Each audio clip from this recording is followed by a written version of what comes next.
Bonjour, bonjour. Je m'envolerai, le chant. On allait d'une assemblée, on chantait en 3 langues, on disait I'll fly away en anglais. Et avec nos amis haïtiens, c'était ma voltiger. Donc, j'ai essayé d'avoir l'accent en plus, là.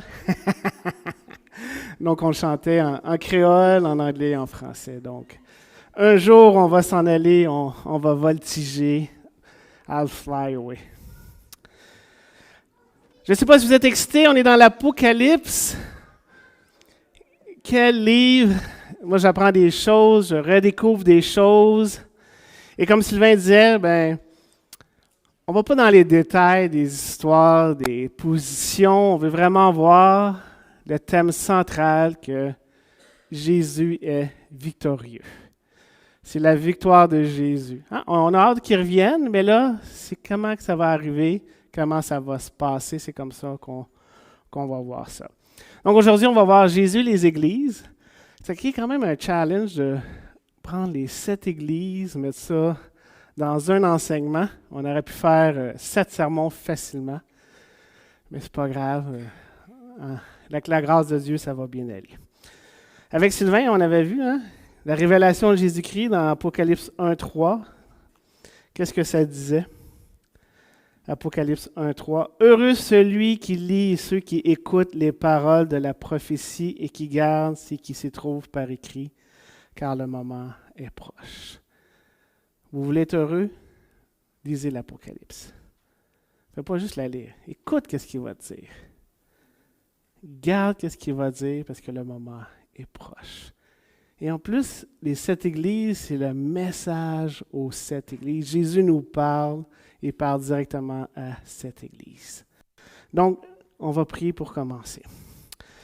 Seigneur grand Dieu, tu nous dis de lire ta parole, l'écouter, la garder car le moment est proche. Il est vraiment proche. Toi, tu vas revenir dans notre vie, d'une façon ou d'une autre, soit quand on va mourir, on va te rejoindre, ou tu vas revenir physiquement.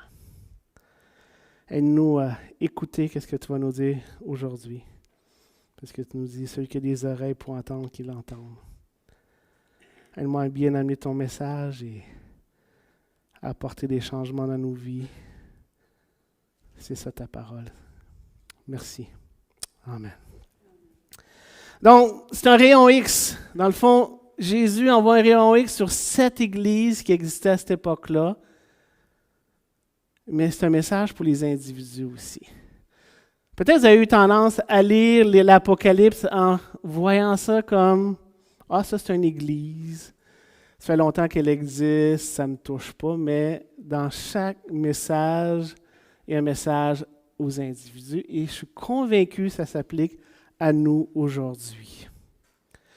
En fait, il amène un jugement, des avertissements avant le reste dans l'Apocalypse 6 à 9 où il va juger le monde. Donc, Dieu parle à ses enfants au travers du message des 7 églises. Donc, je n'irai pas dans le détail de chaque ville, comment qui était. Pour moi, ce n'était pas ça mon objectif aujourd'hui. Donc, ceux qui aiment les détails, les petites choses, oui, Pergame, il y avait telle chose. Non, vous allez être déçus. Je regarde vraiment au niveau de la victoire de Jésus. Parce que Jésus, c'est le chef de l'Église. Et c'est vraiment clair que Jésus est le chef de l'Église. Et le message, oui, dans les églises, mais dans les individus. Il y a des messages pour moi et pour toi. Et peut-être que tu vas te retrouver aujourd'hui. Et à chaque église, pour ceux qui... Hey, il y en a quand même juste 2 sur 5 que ça va bien. Et ça devrait nous rendre sobre à l'idée que peut-être que des fois on se pense bon ou notre église est bonne. Et si vous voulez faire un diagnostic de l'Église aujourd'hui, nous autres, on est comme telle Église ici à Saint-Louis, mauvaise réponse. On va regarder plus en tant qu'individu, comment on est face à ça. Parce que c'est vraiment un message puissant qui envoie à chaque croyant. Et c'est un message qui permet de nous réveiller. C'est un rayon X, c'est un diagnostic. Et ce n'est pas moi qui parle, c'est Jésus qui parle aux 7 églises. Il y a cette église, il y a l'église d'Éphèse, on pourrait dire que c'est l'église qui est imprudente. On va regarder ça aussi. L'église de la ville de Smyrne, c'est l'église qui était couronnée. Pergame, c'est l'église du compromis. Thyatire, une église corrompue. Sardes, c'est une église frêle, faible. Philadelphie, l'église fidèle.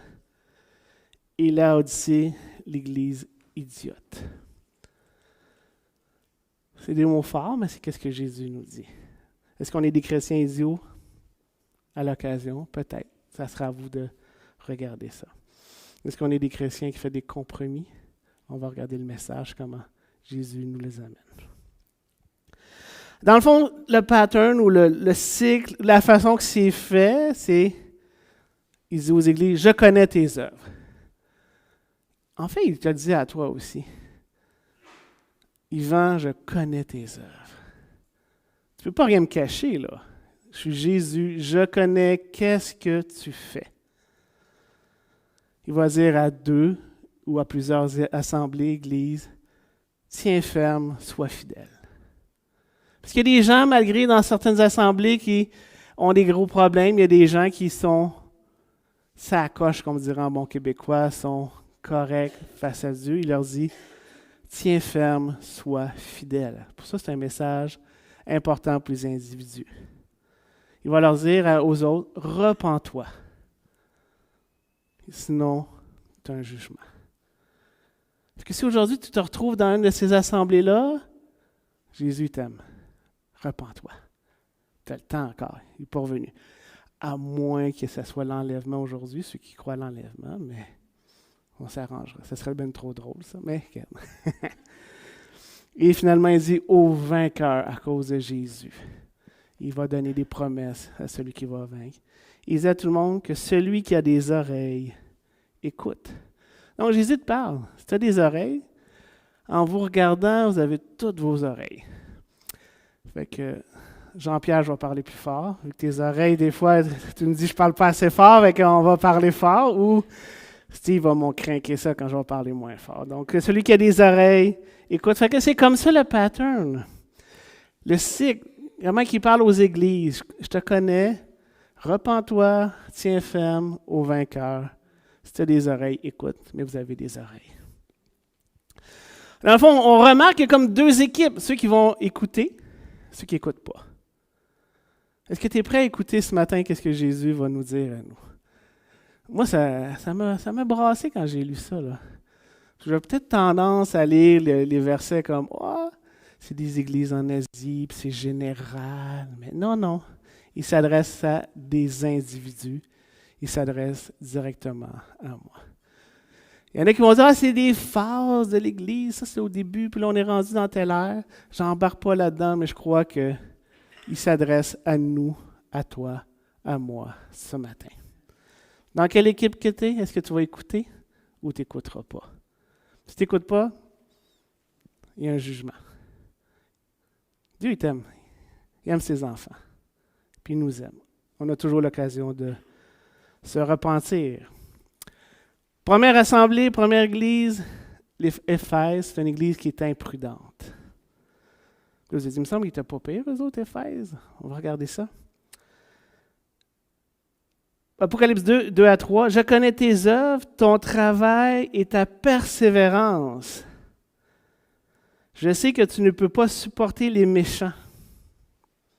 Tu as mis à l'épreuve ceux qui se prétendent apôtres sans l'aide et tu les as trouvés menteurs. » Théologiquement, ils sont ça à coche. Eux autres, capables de spotter. Toi, là, qu'est-ce que tu dis, c'est pas vrai.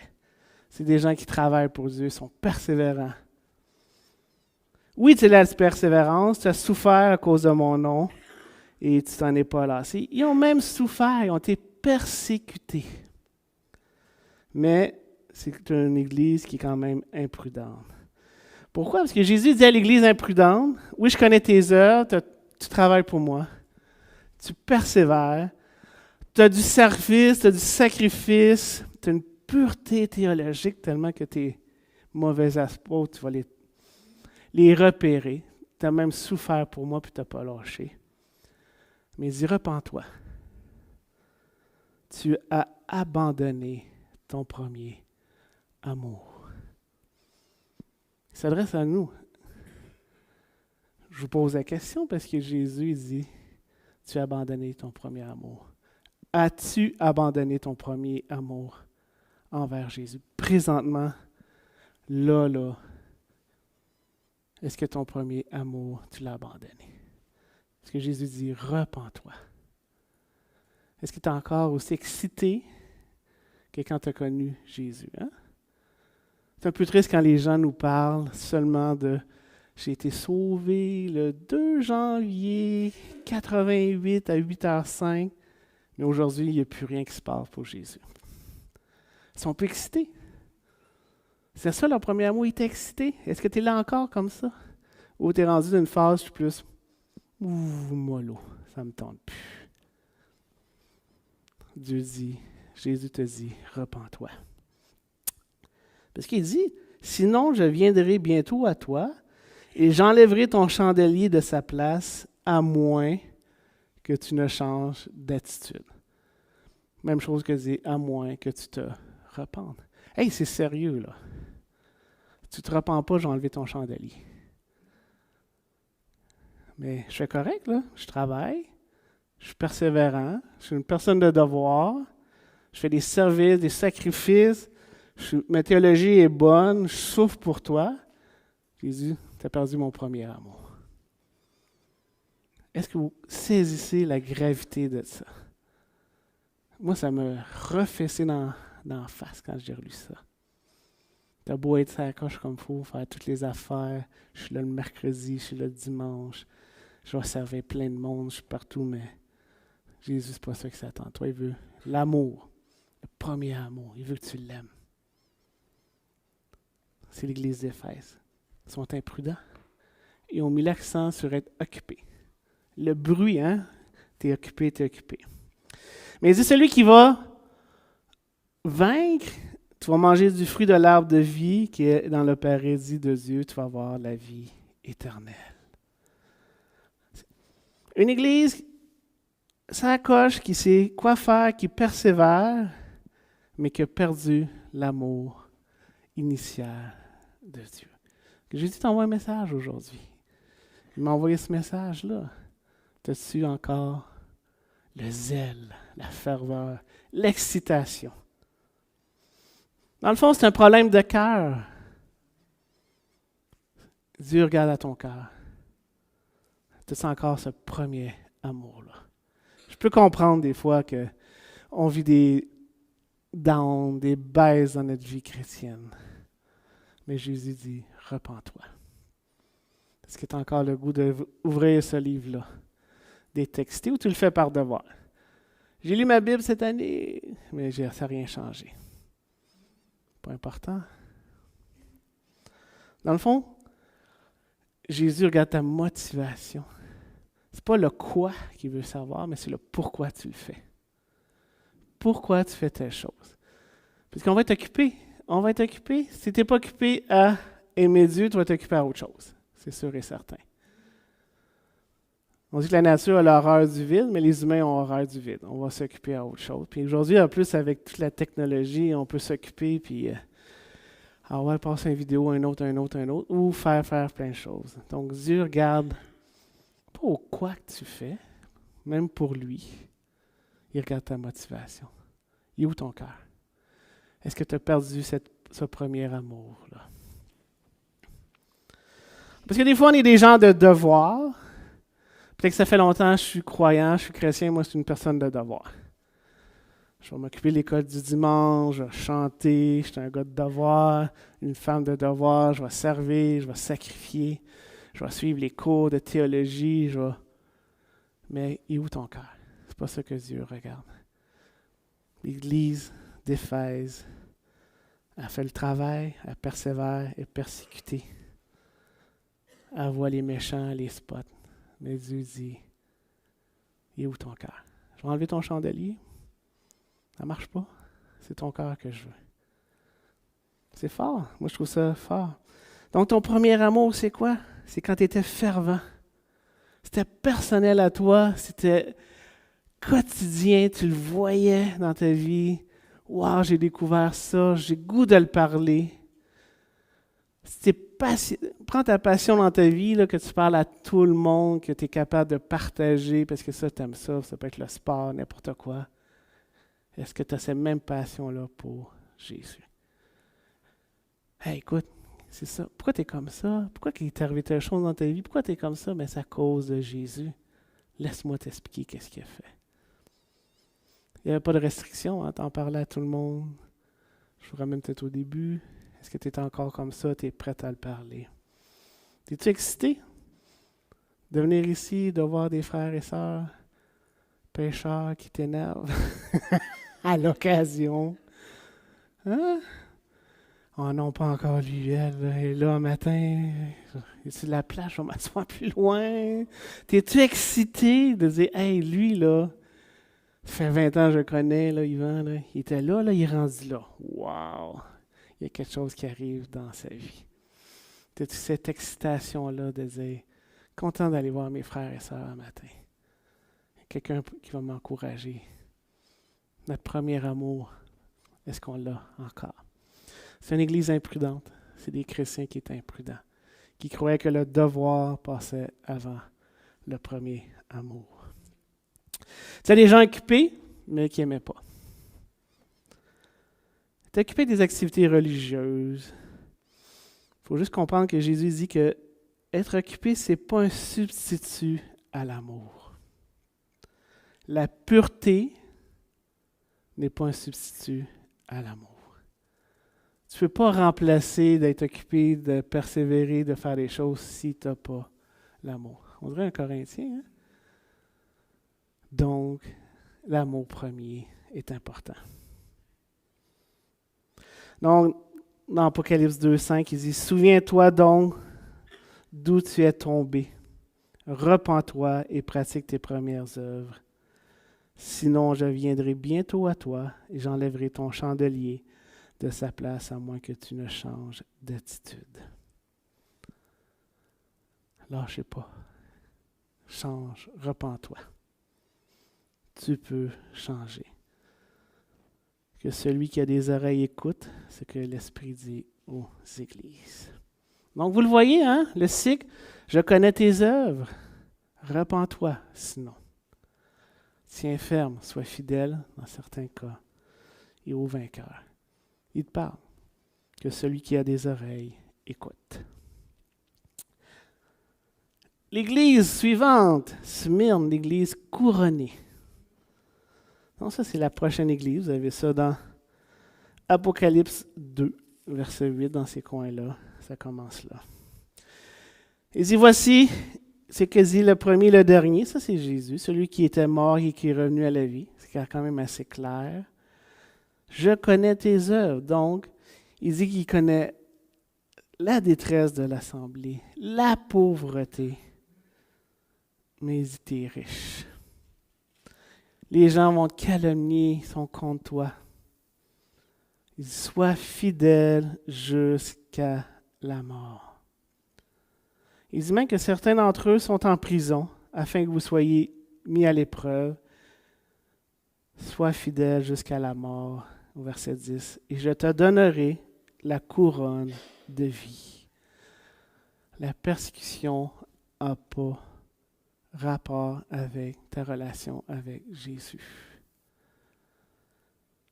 La détresse, la pauvreté. Pour Jésus, ils sont riches parce qu'ils aiment Jésus. Ils sont même purs théologiquement parce qu'ils détressent. Il dit, ainsi que les calomnies de ceux qui se disent juifs qui ne sont pas et qui ont une synagogue de Satan. C'est une église couronnée, c'est des gens qui vont être couronnés. Le vainqueur n'aura pas à souffrir de la seconde mort. Si tu dis, mais moi je ne suis pas puissant, Yvan, je n'ai pas été à l'école longtemps, ou j'ai été, peu importe. C'est pas ça que Dieu cherche.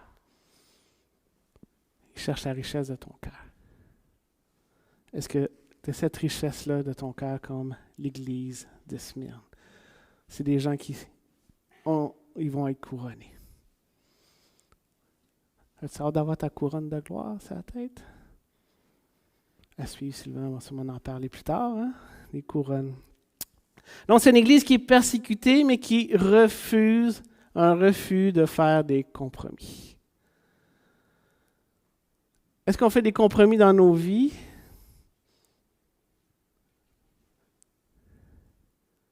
Trois petits points. Est-ce qu'on fait des compromis dans notre vie? Est-ce que c'est une habitude de faire des compromis dans notre vie? Trois petits points, je vous laisse réfléchir. Donc, c'est l'Église de Smyrne, l'Église couronnée. Donc, on a vu l'Église d'Éphèse. C'est des gens imprudents, sont sur la coche, théologiquement, des serviteurs, mais ont perdu le premier amour. L'Église de Smyrne sont fidèles jusqu'à la mort, sont persécutés, ils n'ont pas grande puissance, mais sont là. Ils vont avoir la couronne de vie. L'Église de Pergame, c'est une église de compromis. Encore une fois, il dit, « Je connais tes œuvres » au verset 13, et l'endroit où tu t'établis, là où se trouve le trône de Satan. Tu es fermement attaché à mon nom et tu n'as pas renié la foi en moi. Spécial, hein? Même durant les jours où Antipas, mon témoin fidèle, a été mis à la mort. Mais j'ai des choses comme toi. Donc, ils ont une mauvaise doctrine, la doctrine de Balaam. Dans l'Ancien Testament, c'est un prophète qui enseigne des mauvaises choses. Il y a l'immoralité sexuelle au verset 14. Donc, il connaît les œuvres. Il dit, « Tu es fermement attaché à mon nom et tu n'as pas renié ma foi. » Mais c'est une église de compromis qui tolère l'immoralité sexuelle. C'est drôle, hein? Ils n'ont pas renié la foi, mais c'est une église de compromis. Ils tolèrent l'immoralité sexuelle. Repens-toi, verset 16, sinon je viendrai bientôt à toi et je les combattrai avec l'épée de ma bouche. Repens-toi. Tu as beau être fermement attaché à Jésus, tu as beau pas renier la foi, mais si tu fais des compromis, Jésus dit de te repentir. Sinon, tu vas avoir un jugement. Il dit au vainqueur, tu vas la manne jetée, la manne cachée, pardon, c'est Jésus la manne. Dans l'Ancien Testament, c'est le pain que Dieu envoyait aux Israélites à tous les jours. Il allait choisir, il allait chercher leur quantité nécessaire. Il y en avait même le double pour le sabbat. Donc, c'était la manne. La manne, c'est qui? Le pain vivant, c'est Jésus. Et il dit, je lui donnerai un caillou blanc. Là, le caillou blanc, à l'époque, c'est quand tu étais jugé, mais si tu étais acquitté, le symbole, c'est que tu avais un caillou blanc, donc tu n'étais pas coupable. Repens-toi des compromis, sinon tu vas avoir un jugement. Le compromis pour Dieu, ça ne fonctionne pas. Tu as beau être attaché à son nom, tu n'as pas renié la foi, tu as beau être là, mais si tu fais des compromis, Jésus s'attend qu'on se repente. Et c'est des messages qui sont assez puissants, assez forts. Là, tu vas dire, ouais, mais ça, c'est l'Église de Smyrne. Ouais, mais il s'adresse aux individus aussi dans l'Assemblée. Et je suis convaincu qu'aujourd'hui, ça s'adresse à Yvan. Ça s'adresse à Jean-Pierre. Pas que je dis Jean-Pierre est comme ça, mais vous comprenez le principe. Quand on lit, ça nous touche, on doit s'analyser. L'Église de Pergame. Mais avant, c'est des gens qui font des compromis, donc on doit se repentir, sinon tu vas avoir les jugements. Et les compromis, on peut les faire dans notre vie personnelle, hein, avec l'Internet, qu'est-ce qu'on regarde, avec la TV, c'est facile à faire des compromis. On peut avoir l'apparence d'être quelqu'un saint, puis dans le fond, en arrière de toi, les compromis. Mais tu sais, Jésus, là, il connaît tes œuvres.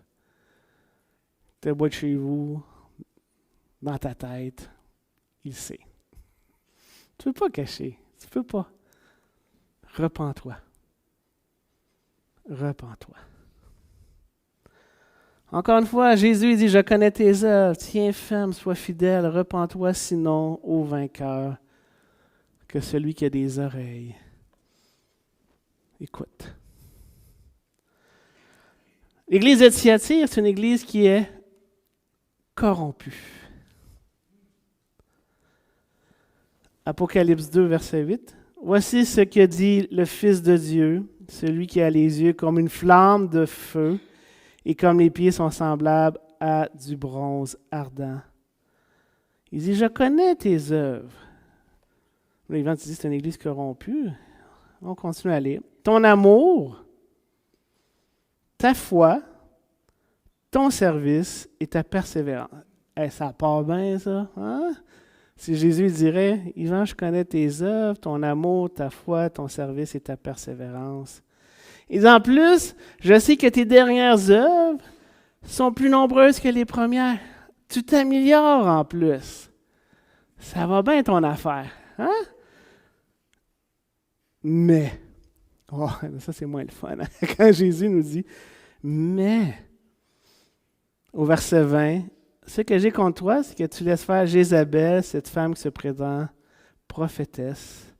Elle enseigne et égare mes serviteurs pour qu'ils se livrent à l'immoralité sexuelle. Wow! Je n'ai pas besoin de vous dire que dans la société, l'immoralité sexuelle, il y en a. Est-ce que dans ta vie, tu es rendu à tolérer ces choses-là, dire « Ah, ben, on devrait peut-être accepter ou rentrer ça? » Non. Tu as beau avoir de l'amour, de la foi, un service, de la persévérance. Tu as beau t'améliorer, être meilleur, être plus fervent, mais l'immoralité sexuelle, ça ne marche pas avec Dieu. Ça ne marche pas. Donc, je connais tes œuvres, ton amour, ta foi, ton service, ta persévérance. Je sais que tes dernières sont plus grandes. Si l'immoralité, il tolère le mal, sinon je frapperai de mort ses enfants. Hey, c'est un méchant avertissement, là. Tu ne changes pas, tu es correct. Là. Même ton amour a grandi, mais tu es tellement une église corrompue au niveau de la moralité sexuelle, l'immoralité sexuelle, que Jésus, ça ne marche pas. Un ne va pas sans l'autre. Mais il dit que certains sont corrects. Il dit, tiens ferme, et je vais te donner autorité sur les nations. Donc, pour Dieu, la tolérance au mal, c'est pas négociable.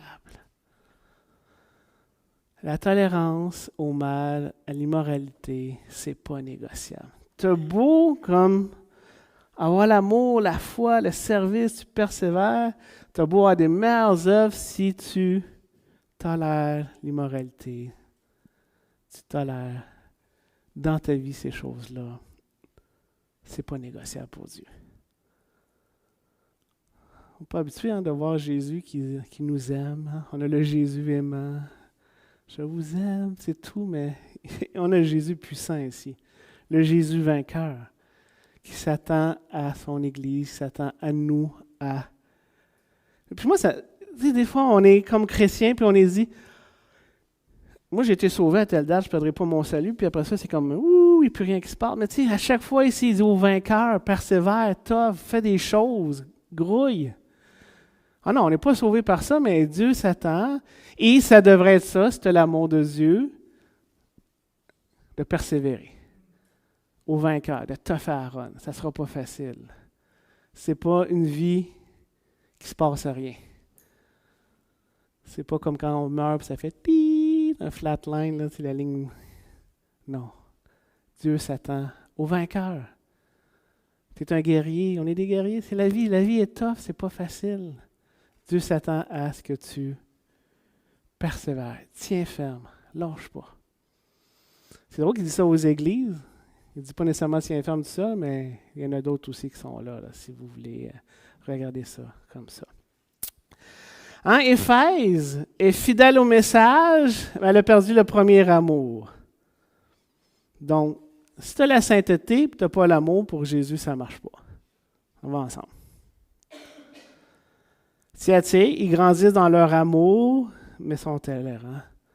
Tu as l'amour, mais tu n'as pas la sainteté, ça ne marche pas. Il faut avoir les deux. Qu'est-ce que j'en comprends? Éphèse sont fidèles, mais ils n'ont pas l'amour. Thyatire, ils ont l'amour, mais ils ont des fausses doctrines. Ça ne marche pas. Il faut avoir les deux. Il faut aimer, mais il faut être sur la coche. Il faut tenir ferme. Il faut regarder la Bible. Est-ce qu'on lit la Bible pour notre œil à nous, pour dire « Ah, ça fait mon affaire, je l'interprète comme ça » ou tu lis la Bible pour dire « Ouais, page suivante, parce que ça s'adresse à moi. » Dieu s'attend que quand tu lis la parole, ça te touche toi. Il y a des affaires là-dedans qui ne feront pas ton affaire. Plusieurs fois dans ma vie, il y avait des affaires qui ne faisaient pas mon affaire. Et puis il y a des gens qui disent, là, regarde, ouais, ça ne fait pas mon affaire, on passe à l'autre, OK? Mais on est comme ça. Repens-toi. C'est ça que Jésus dit. La sainteté sans l'amour, c'est inacceptable pour Jésus. Et l'amour sans la sainteté non plus. Ça va ensemble. Il faut que tu sois saint. Hein? Saint, c'est être mis à part, il faut être différent. Est-ce que les gens te perçoivent comme différent? Ils te voient, oh, elle n'est pas pareille comme les autres. Il y a quelque chose. Est-ce qu'ils te perçoivent comme ça? Ah, peut-être pas tout le temps, on a tous nos faiblesses, mais de façon générale, ils disent, lui, il est spécial. Ça peut être négatif ou pas, c'est pas grave, là. Mais il voit quelque chose en toi. Tu es à part, tu es différent. Est-ce qu'il voit ta sainteté? Ah, et lui, c'est-là, on l'aime ensemble, mais il est tout le temps en train d'y parler, il l'aime pareil, puis il fait un effort. Hein? Est-ce qu'on voit la différence? Donc, Jésus nous dit, rien ne peut compenser pour la tolérance au mal, même pas l'amour et le sacrifice pour les autres. T'as beau faire plein d'affaires, si t'aimes pas les autres, ça ne marchera pas. T'as beau aimer les autres, mais si tu tolères le mal, ça ne marche pas. Les deux, saint et aimant. C'est ça qu'il dit aux églises.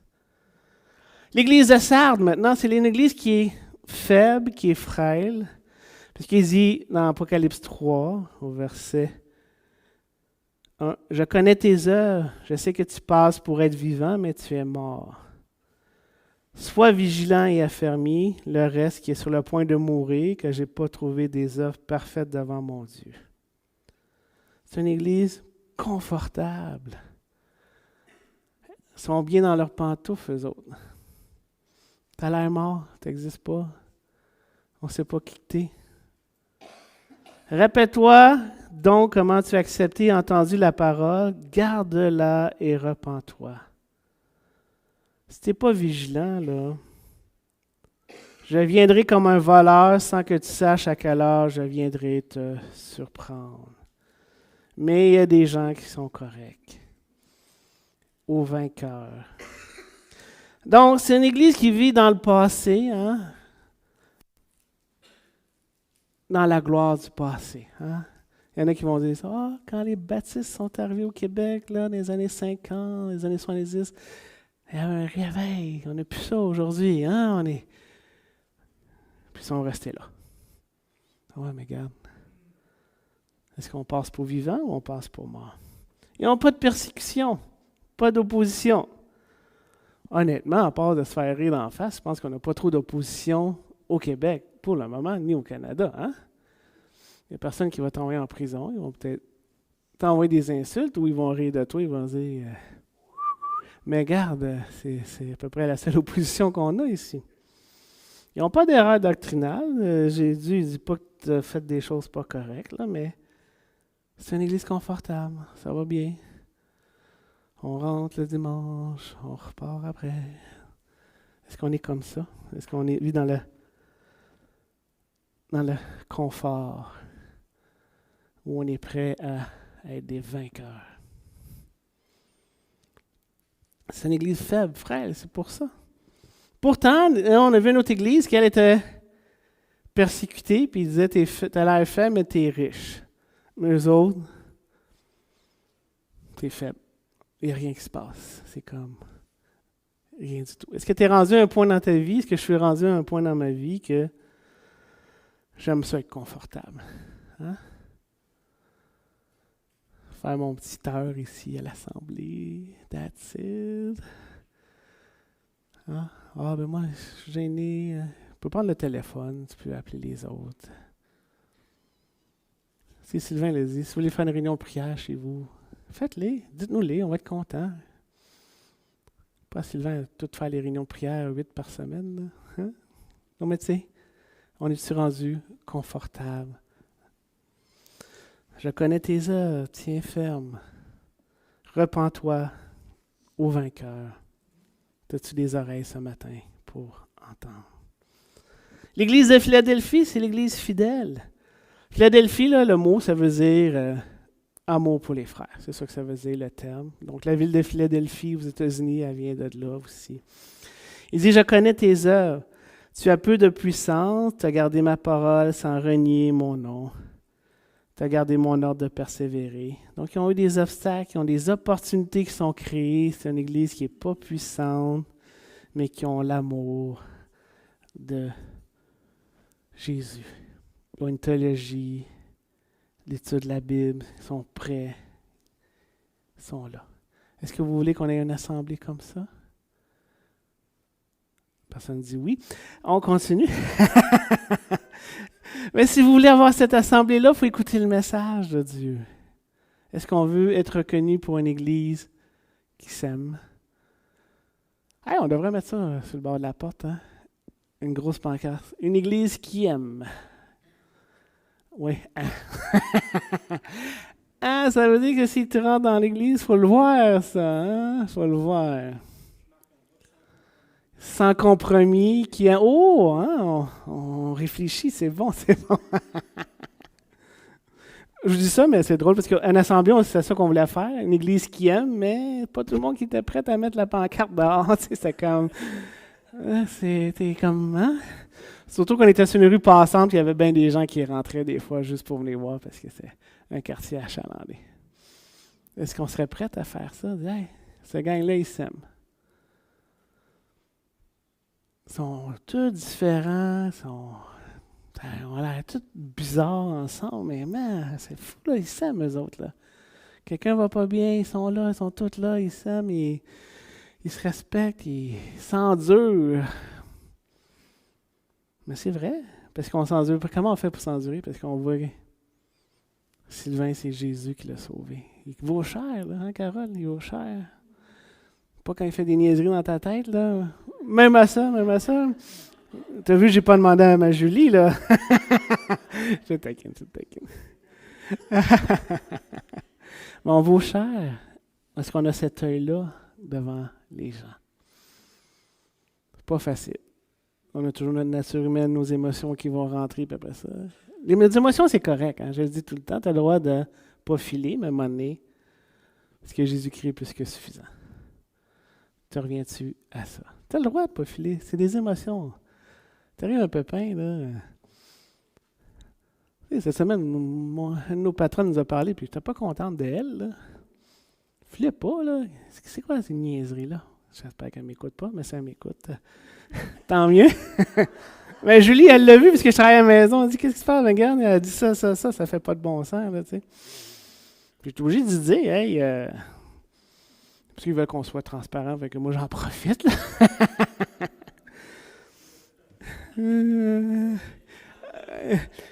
Jean-Sébastien, il est patron, hein, lui, fait que la transparence, hein, on veut l'avoir, mais il faut s'attendre à ça. Fait qu'à l'église de Philadelphie, il fait 3 promesses. Il va s'occuper de ses ennemis au verset 9. Je te donne des membres de la synagogue de Satan.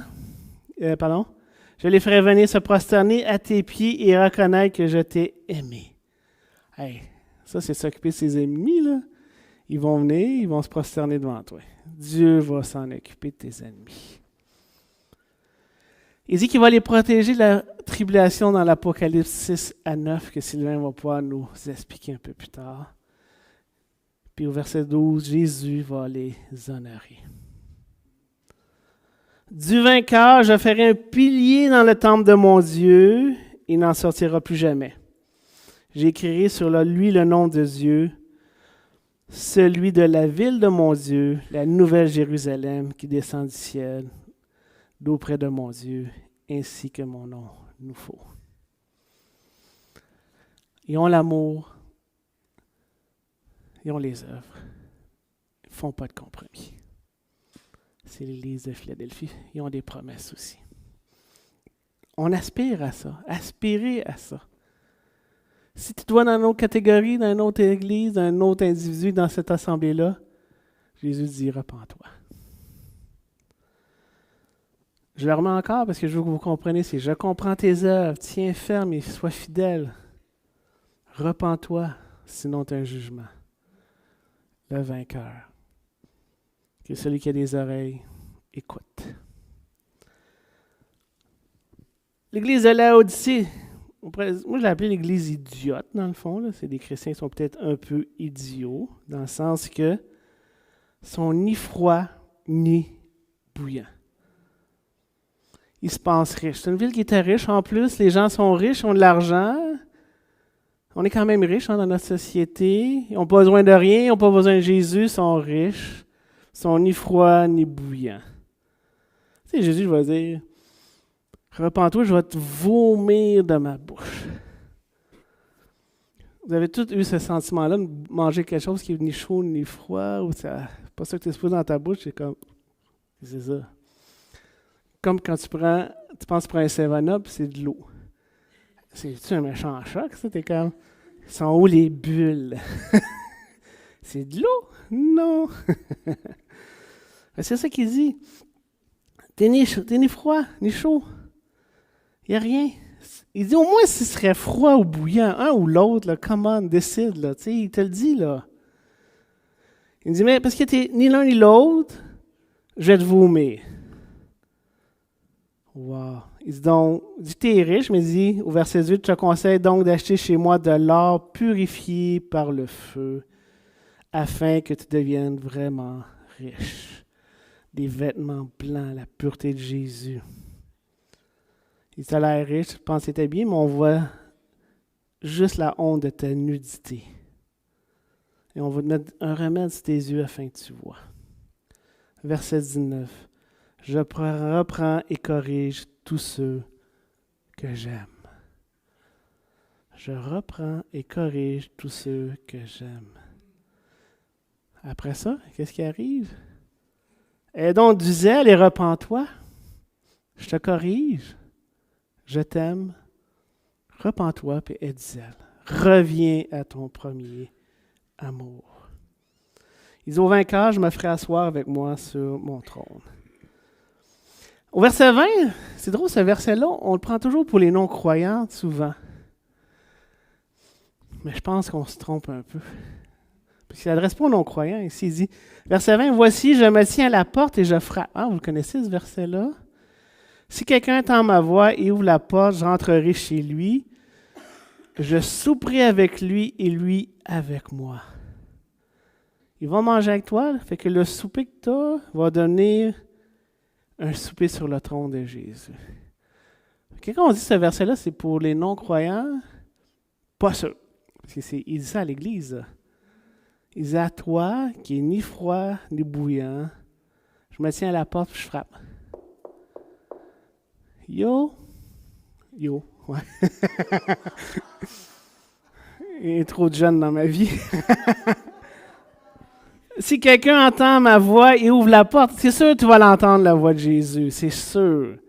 Mais est-ce qu'il rouvre la porte? Non, vous la connaissez toutes. Hein? On dit ça aux non-croyants, là, si Jésus est là. Non, il ne s'adresse pas aux non-croyants, il s'adresse à nous.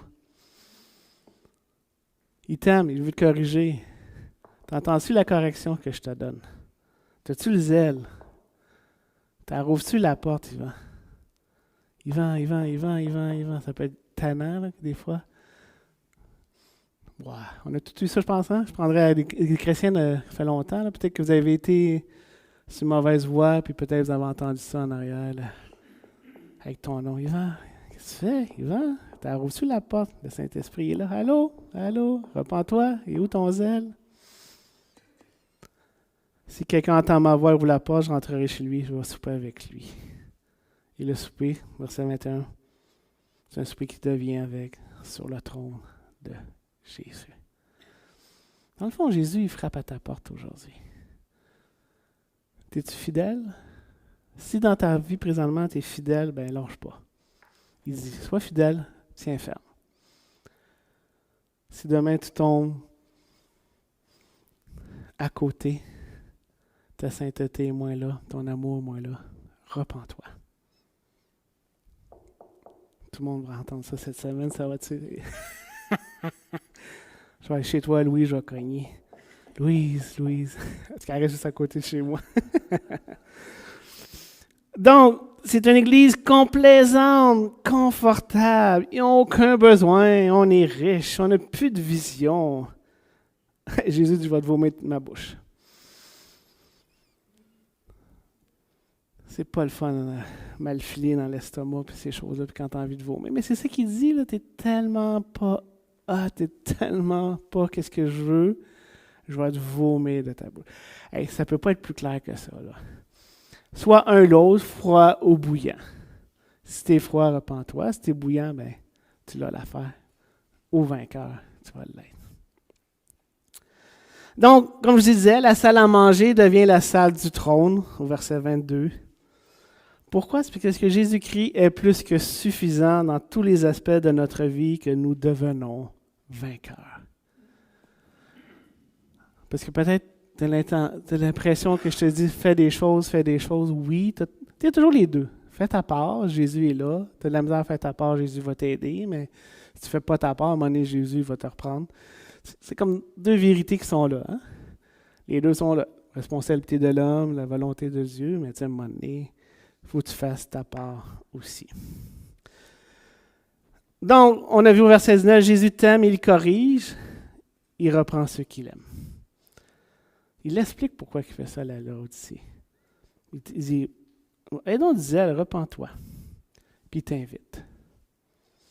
Voici, je me tiens à la porte et je frappe. Si quelqu'un entend ma voix et ouvre la porte, j'entrerai chez lui et je souperai avec lui et lui avec moi. Préparez vos soupers, il s'en vient. Yes. Même si c'est un autre aux tomates, il s'en vient. Mais pourquoi le jugement? Dans le fond, c'est qu'est-ce qui est. On l'a vu, hein? C'est les attributs de Dieu. Dieu, c'est un Dieu d'amour. Il l'a dit. Il te reprend parce qu'il t'aime. Il va te juger parce qu'il t'aime. Ça fait partie de ses attributs. Dieu est omniscient. Je connais tes œuvres, il le sait, là. Tu ne peux pas y en passer une petite vite, là. On aime ça. Cacher ça. Mais non, il le sait. Dieu il est saint. C'est vraiment important pour lui. Son peuple d'Israël, quand on lisait l'Ancien Testament, il voulait qu'il soit à part, il voulait qu'il soit saint. La sainteté du peuple de Dieu, on est son peuple aujourd'hui. Dieu, c'est un Dieu de justice. Hein, le pécheur ne va pas rester impuni. Il t'aime, il va te corriger. C'est un Dieu de jugement. Pratico-pratique. Comment on fait ça là, dans notre vie? Là? Moi, je voudrais être mieux ça la coche. Là, je suis en train de réfléchir, là, puis là, c'est ça qui est sorti. Je suis convaincu que qu'est-ce qu'on a vu? Il faut avoir l'amour et la sainteté. Il faut revenir au premier amour et la sainteté dans tout ce qu'on fait. Dieu ne s'intéresse pas au quoi que tu fais, mais le pourquoi. Il veut ton cœur. Et ça, c'est tout basé sur ce que Jésus-Christ est plus suffisant.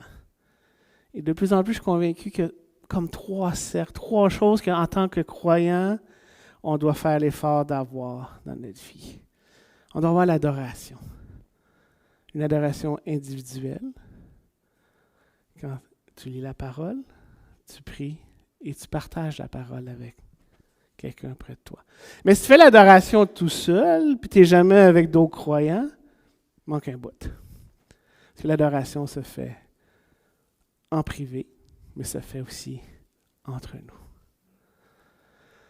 On écoute un petit documentaire, moi, puis je lis, puis il disait que sur les centenaires, ils cherchent les choses que les centenaires ont versus les autres. Ça peut être la nourriture. Puis un des éléments qui font tous les centenaires, c'est qu'ils ont des activités religieuses 2 fois semaine au moins.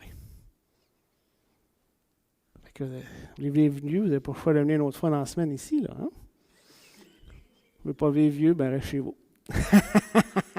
Mais les centenaires ont tout ça, peu importe la religion, leur foi, Ils font 2 activités spirituelles au moins par semaine, que ce soit au Japon, aux États-Unis, en Italie ou peu importe.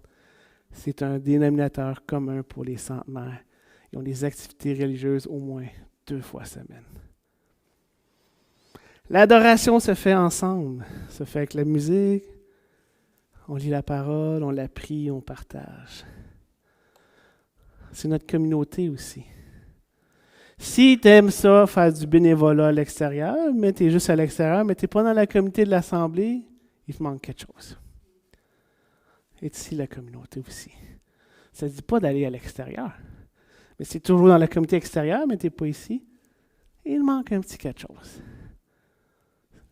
À mon avis, c'est un autre des piliers. Et la mission. Si toi, tu évangélises à l'extérieur, puis personne ne le sait ici, mais on le voit dans le Nouveau Testament, il revenait après. Hey, on a fait ça. Mais il faut le savoir. La mission, c'est aller voir les gens.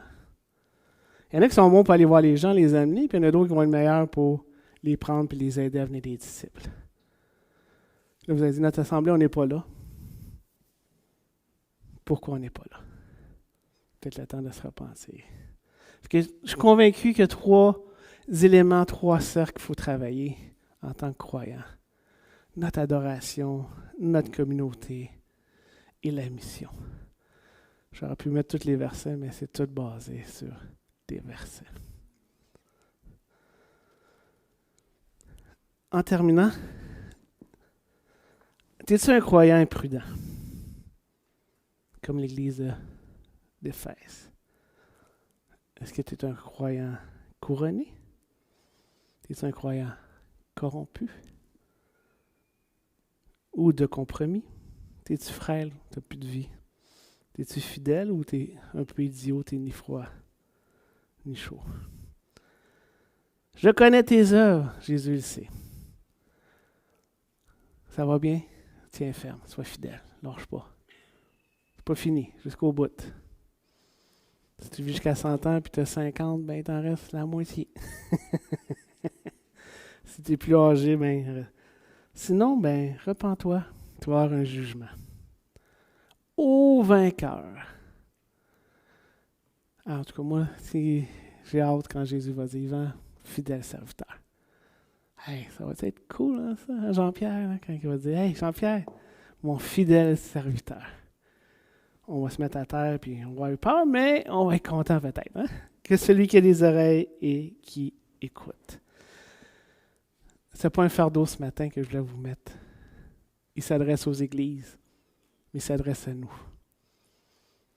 Tu as le temps de te repenser. Jésus t'aime. On va terminer en prière.